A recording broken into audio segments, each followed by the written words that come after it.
राज्य में बवाल मचा हुआ था। क्या महारानी के ताज का हीरा चोरी हो गया? लेकिन ऐसा कैसे हो सकता है? राजमहल में तो इतना कड़ा पहरा रहता है और इस पहरे के होते हुए भी रानी के ताज का हीरा कैसे चोरी हो गया? हे भगवान, चोरों ने तो महारानी के ताज तक को न छोड़ा, तो हम आम जनता कैसे किसी पर भरोसा करें?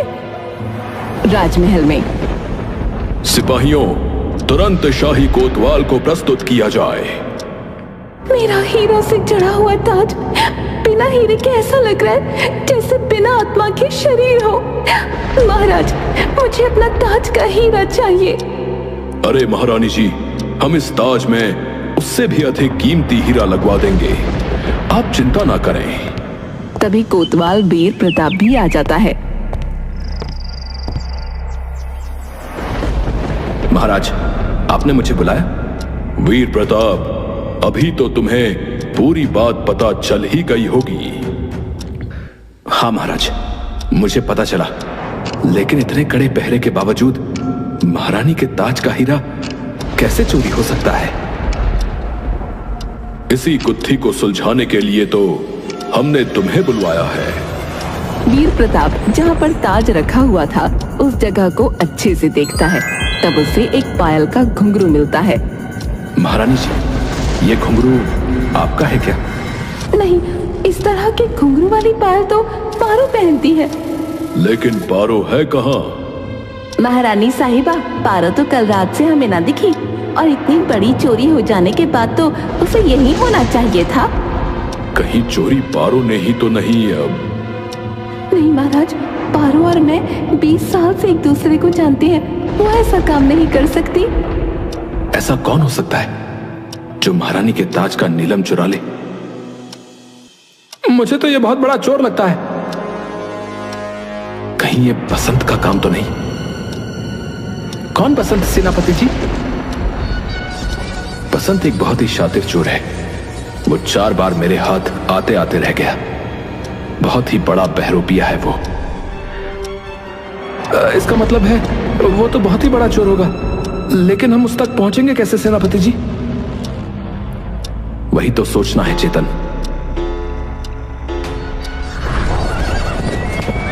सभी सिपाही चोरी की तह तक पहुंचने में जुट जाते हैं।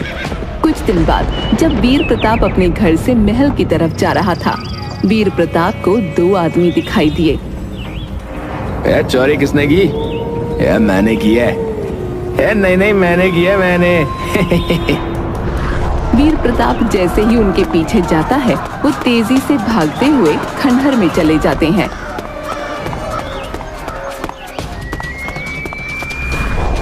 कहाँ हो तुम दोनों? बताओ, तुम्ही ने रानी के ताज का हीरा चुराया ना? आज मैं तुम्हें छोड़ूंगा नहीं। कहाँ हो? और अपनी तलवार निकाल लेता है। खंडहर के अंदर चलते हुए उसे एक परछाई दिखती है। वीर प्रताप वहां पहुंच जाता है। बिना झपटी में एक आदमी वीर प्रताप को एक कुर्सी पर बिठा देता है, जिसमें अगर वीर प्रताप थोड़ा भी हिलता तो उसकी गर्दन कट सकती थी।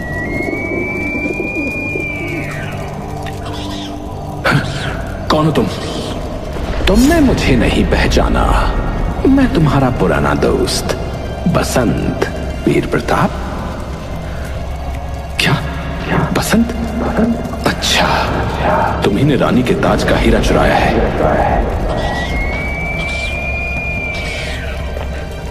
चुराया है नहीं, चुराने का सोच रहा था, लेकिन मुझसे पहले किसी और ने ही बाजी मार ली। अब तुम जा सकते हो। हाँ तो वीर प्रताप, वैसे तुम्हें जानकर हैरानी होगी, लेकिन इन दोनों आदमियों को मैंने ही तुम्हें यहां बुलाने के लिए भेजा था। वैसे मैं तुम्हें एक और राज की बात बताना चाहता हूं, जिस वजह से पूरे राज्य में तुम्हारी वाहवाही हो सकती है। नहीं चाहिए मुझे कोई वाहवाही, और वो भी तुम्हारी वजह से तो बिल्कुल भी नहीं। अले अले अले, गुस्सा क्यों करते हो? पिछली बार गांव की सारी बकरियां चोरी हो गई और तुम मुझे पकड़ नहीं पाए थे। तुम इसी वजह से नाराज हो ना? क्या दोस्त, तुम भी छोटी छोटी बातों पर रूठ जाते हो। क्या चाहते हो तुम सदैव मुझे गलत समझते हो। मैं तुम्हारी सहायता करना चाहता हूं। सहायता? ये शब्द तो सुनकर ऐसा लग रहा है जैसे भेड़िया किसी मेमने को घेरा हो कि डरो मत, मैं तुम्हें नहीं खाऊंगा। बड़े समझदार हो वीर प्रताप। खैर छोड़ो, काम की बात पर आता हूं। जिस दिन रानी के ताज का हीरा चोरी हुआ था, उस दिन एक दासी भी गायब हो गई थी। पारो नाम था उसका। लेकिन तुम्हें जानकर हैरानी होगी कि उसकी हत्या हो चुकी है। और मैं तुम्हें बता दूं कि हत्यारा एक पैर से लंगड़ा है और बाएं हाथ का खिलाड़ी है। ये देखो, ये चाकू और दुपट्टे का आधा टुकड़ा जिस पर रक्त से सनी हुई उंगलियों के निशान हैं, जिससे साबित होता है कि उसकी पहले चाकू मारकर और फिर उसका गला घोंटकर हत्या की गई है। दुपट्टे का आधा हिस्सा अभी भी उस दासी के गले में ही लिपटा हुआ होगा। तो अब वीर प्रताप, तुम्हें पता करना है कि वो हत्यारा कौन है। वैसे तो मैं ही पता कर लेता, लेकिन वो क्या है ना, मुझे बहुत सारे काम हैं। लेकिन ये सब तुम्हें कहां से मिला? शेर जब तालाब में पानी पीने गया तब उसे ये सब पोटली में बंधा हुआ मिला। और हाँ, एक और काम की चीज मिली थी मुझे उसमें। ये कुर्ता जो कि रक्त से पूरा सना हुआ था, इसीलिए चोर ने इसे भी तालाब में डालकर सबूत मिटाने का प्रयास किया था। लेकिन उसके दुर्भाग्य से वो शेरों के हाथ लग गया। बकवास बंद करो अपनी। ठीक है, लेकिन ठीक 1 महीने बाद मैं तुम्हें यहीं मिलूंगा। लेकिन हाँ, मेरी भी एक शर्त है। तब तुम्हें मुझे उस दुपट्टे का आधा हिस्सा देना पड़ेगा। तब मैं तुम्हें बताऊंगा कि नीलम कहाँ है। ये कहते हुए बसंत कुर्सी का ताला तोड़ देता है। जब तक वीर प्रताप कुछ समझ पाता, तब तक बसंत खंडहर के पीछे के दरवाजे से होते हुए जंगल में कहीं खो गया। मैं तुझे नहीं छोड़ूंगा बसंत, तू इस बार मुझे चकमा नहीं दे सकता। लेकिन मायूस होकर फिर उसे वहां से जाना पड़ा। कोतवाल जी, जंगल के सुनसान रास्ते पर एक लाश मिली है और आपको महाराज ने दरबार में बुलाया है। वीर प्रताप दौड़ा हुआ दरबार में चला जाता है। पहले नीलम चोरी हो गया, उसके बाद मेरी खास दासी की मौत। वीर प्रताप, जल्द से जल्द इस हत्यारे का पता लगाइए। इस चोर बसंत को कैसे पता चला पारो की हत्या का? ये क्या गुत्थी है?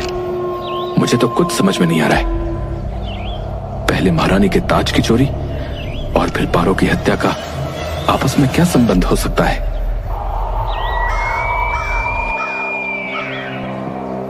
लाश को देखकर तो ऐसा लगता है कि पहले चाकू से वार किया गया है और फिर उसके दुपट्टे से गला घोटा गया है। लेकिन दुपट्टे का आधा हिस्सा कहां गया? महाराज, हो सकता है आधे हिस्से पर रक्त के निशान हो। ये सब बात इतनी बारीकी से बसंत को कैसे पता चली? वीर प्रताप को अंदर ही अंदर बसंत पर बहुत गुस्सा आ रहा था। अब अति शीघ्र ये भी पता लगाओ कि वो हत्यारा है कौन। मैं उस बसंत के बताए हुए एक भी सबूत के हिसाब से नहीं चलूंगा। 2 दिन बाद हो सकता है जिसने चोरी की है वही पारो का हत्यारा हो। 2 दिन हो गए, लेकिन कुछ पता नहीं चला कि खूनी है कौन। वीर प्रताप बहुत गहरी सोच में डूबा था। कुछ दिनों तक ऐसे ही चलता रहा। वीर प्रताप कभी महल में तो कभी पारो के यहाँ जाकर पूछताछ करता है और कभी जहाँ उसकी लाश पड़ी मिली थी वहां जाता है। महल में 1 हफ्ते बाद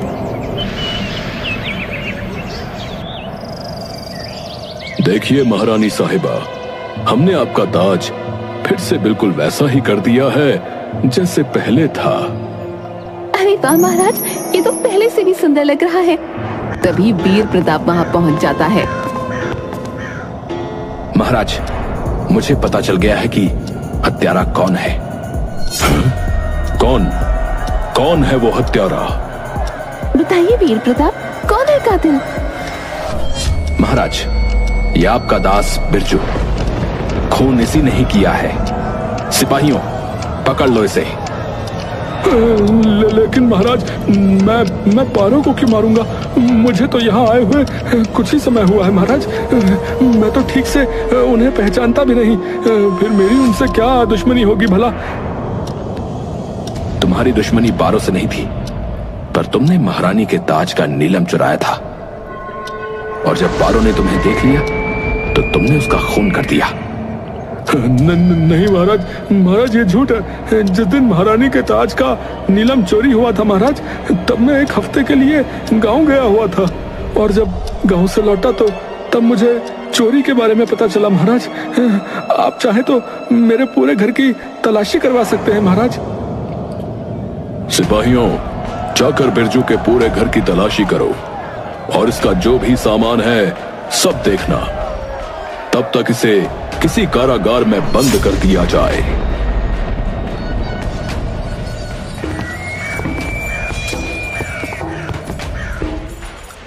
लेकिन वीर प्रताप, तुम्हें पता कैसे चला कि बिरजू ने ही चोरी की है? महाराज, मैं कई बार पारो की हत्या वाली जगह पर गया। महारानी जी के कक्ष में भी छानबीन की। वहां मुझे पारो के पायल का घुंघरू और एक कान की मुर्की भी मिली थी, और इत्तेफाक से मुझे कुछ और सबूत भी मिले थे। जैसे ही कुर्ते को मैंने ध्यान से देखा, तब मुझे ये कुर्ता बिरजू के नाप का दिखा, और बिरजू लंगड़ा कर भी चलता है। वाह वाह, तुमने बड़ी चतुराई से पता लगा लिया कि हत्यारा कौन है। वो सब तो ठीक है, लेकिन अब मुझे कोई ये बताएगा कि मेरा हीरा कहाँ है? राजा और बाकी सब वीर प्रताप की तरफ आशा भरी नजरों से देखने लगे। महाराज, मुझे बस 1 दिन का समय दीजिए, मैं आपको नीलम भी ला दूंगा। बस मुझे पारो के दुपट्टे का वो आधा टुकड़ा चाहिए जो बिरजू ने हत्या करने के बाद जल्दी जल्दी काट कर छोड़ दिया था। थोड़ी देर बाद मैंने हत्यारे को तो ढूंढ लिया, पर नीलम का कहीं पता नहीं चल रहा है। इतने दिनों से मेरे सारे सिपाही उस नीलम को ढूंढने में लगे हुए हैं, लेकिन किसी को कुछ पता नहीं चला। अब महाराज से मैंने कह तो दिया है, परंतु मुझे लगता है कि मुझे फिर से उस बसंत की मदद लेनी पड़ेगी।